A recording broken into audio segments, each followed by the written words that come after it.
আসসালামু আলাইকুম রহমতুল্লাহ। আলহামদুলিল্লাহ, আল্লাহ তাআলার ফজল ও করম যে আল্লাহ তাআলা আমাদেরকে আশা করি সুস্থ রাখছেন। আজকে আমাদের একটা উম, বিষয় নিয়ে আলোচনা, সেটা হচ্ছে হযরত জি মাওলানা ইউসুফ রহমতুল্লাহ আলাইহি, যিনি ইলিয়াস রহমতুল্লাহ আলাইহি এর বংশধর।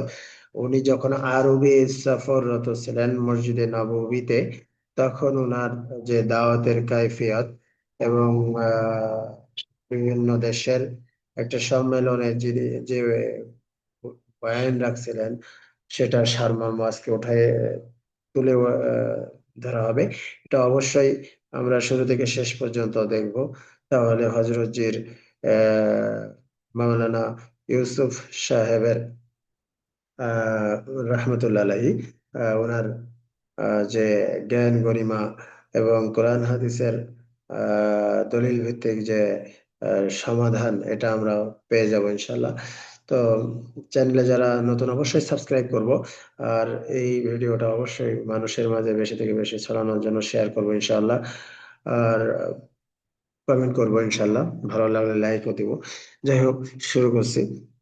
হজরত মাওলানা মোহাম্মদ ইউসুফ হজরত মাওলানা মোহাম্মদ ইউসুফ সাহেব কান্দলাবি রহমতুল্লাহ আলাইহি মসজিদে নববীতে মদিনা মুনআরায় অবস্থান করছিলেন। সেই সময়ে মক্কা মুকাররমায় আরব লীগের সব দেশের রাষ্ট্রপ্রধানদের একটি সম্মেলন নির্ধারিত ছিল। আরব বিশ্বের শীর্ষ আলেমগণ হজরতের কাছে অনুরোধ করলেন, হজরত, যদি আপনি এই সম্মেলনে অংশগ্রহণ করেন এবং সেখানে সবার সামনে দিনের কথা উপস্থাপন করেন, তাহলে খুবই উপকারী হবে। হযরত মাওলানা ইউসুফ সাহেব রহমতুল্লাহ আলাইহি এই প্রস্তাব গ্রহণ করলেন এবং ওই সম্মেলনে অংশ নেওয়ার জন্য মক্কা মুকাররমায় চলে গেলেন। রাষ্ট্রপ্রধানগণ তখন আলোচনা করতে লাগলেন, ফিলিস্তিন সমস্যার সমাধান কি হতে পারে, ইসরায়েলের সঙ্গে প্রতিরক্ষা ও বাণিজ্যিক সম্পর্ক রাখা উচিত কিনা, না রাখলে কতদিন পর্যন্ত, আর যদি শুরু করতেই হয় তবে কখন থেকে। এছাড়াও মুসলিম দেশগুলোর নানা সমস্যার কথাও আলোচনায় আসলো। সব আলোচনা শেষে আরব বিশ্বের কিছু শীর্ষ আলেমদের জোড়া জুরিতে রাষ্ট্রপ্রধানরা হজরতের কাছে অনুরোধ করলেন, হজরত, দয়া করে আমাদের নসিহত করুন। হজরত মাওলানা মোহাম্মদ ইউসুফ সাহেব রহমতুল্লাহ আলাইহি আরবিতে 1 ঘন্টা ব্যাপী প্রভাবশালী বক্তব্য রাখলেন, যার প্রভাবে রাষ্ট্রপ্রধানদের চোখ অশ্রু সজল হয়ে উঠল। বক্তব্যে দুটি মূল বিষয় ছিল। প্রথম বিষয়, আপনি বললেন, সমগ্র বিশ্বের মুসলমানদের দাওয়াত ও দোয়ার অস্ত্র দিয়ে সজ্জিত করে দিন। কারণ হাদিসে আছে, দায়ীকে আল্লাহ তাআলা স্বয়ং প্রত্যেক অনিষ্ট থেকে রক্ষা করেন, এজন্য তোমাদের প্রতিরক্ষা চুক্তির প্রয়োজন হবে না। আরেকটি হাদিসে রাসূলুল্লাহ সাল্লাল্লাহু আলাইহি সাল্লাম বলেছেন, দোয়া হলো মুমিনের অস্ত্র। তোমরা দোয়ার মাধ্যমে আল্লাহর সাথে সম্পর্ক দৃঢ় করো। তবে মনে রেখো, দাওয়াত ও আমর বিল মারুফ ও নাহি আনিল মুনকারের কাজ ছাড়া দোয়া কবুল হয় না। হাদিসে এসেছে, যদি তোমরা আমর বিল মারুফ ও নাহি আনিল মুনকারের কাজ ছেড়ে দাও, তবে তোমরা আল্লাহর কাছে দোয়া করবে, কিন্তু দোয়া কবুল হবে না। দ্বিতীয় বিষয়, তোমরা যদি বাহ্যিক সব রকমের প্রতিরক্ষামূলক ব্যবস্থা গ্রহণও করো, তারপরও যদি চাও যে ফিলিস্তিন সমস্যার সমাধান হয়ে যাক, অথবা তোমাদের নিরাপত্তা নিশ্চিত হোক, কিংবা অর্থনীতি শক্তিশালী ও সমৃদ্ধ হয়ে যাক, তবে বাস্তবতা হলো এটা হবে না। যদি কিছু হয়ও, এটা সাময়িক হবে। অল্পদিন পরেই আবার আরব দেশগুলোর নিরাপত্তা হুমকির মুখে পড়বে।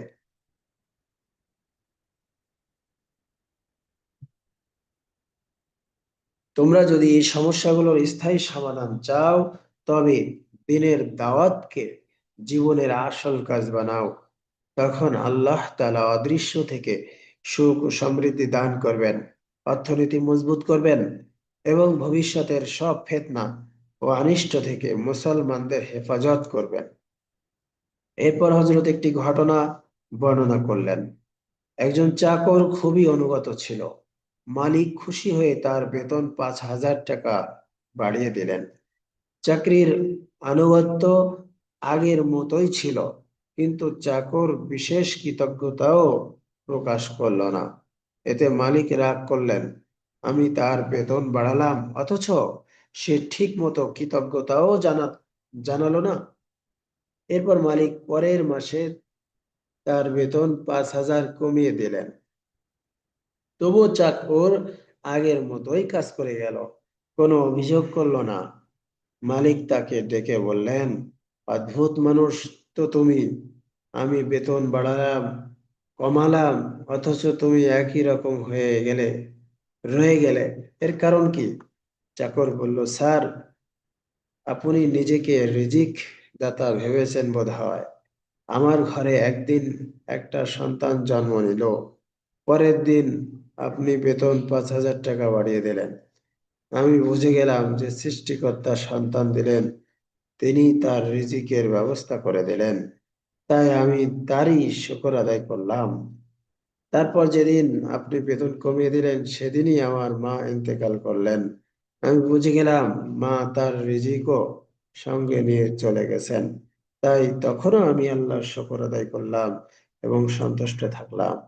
চাকর শেষে বলল, স্যার, রিজিকের সব সিদ্ধান্ত আসমানেই হয়, আমরা তো কেবল ক্রীড়নক, যাদের মাধ্যমে আল্লাহ বাহ্যিক উপায় সৃষ্টি করেন। এরপর হযরত বললেন, এই ঘটনা বলার উদ্দেশ্য হলো, তোমরা গায়রদের অর্থাৎ বিদেশি শক্তিকে তোমাদের রিজিক ও রক্ষক মনে করো না। তোমাদের রিজিক ও নিরাপত্তার ফয়সালা হয় আসমান থেকে। তোমরা দিনের হেফাজতের কাজে লেগে যাও। যখন তোমরা আল্লাহর দিনকে রক্ষা করতে দাঁড়িয়ে যাবে, তখন আল্লাহর হুকুমে আল্লাহর ফেরেশতাগণ তোমাদের হেফাজতে নিযুক্ত হবে। কিন্তু যদি তোমরা দিনের দাওয়াতকে জীবনের আসল কাজ না বানাও, তবে যে কোনো ধরনের বৈজ্ঞানিক উন্নতি কিংবা আধুনিক প্রযুক্তি তোমাদের শত্রুর হাত থেকে রক্ষা করতে পারবে না।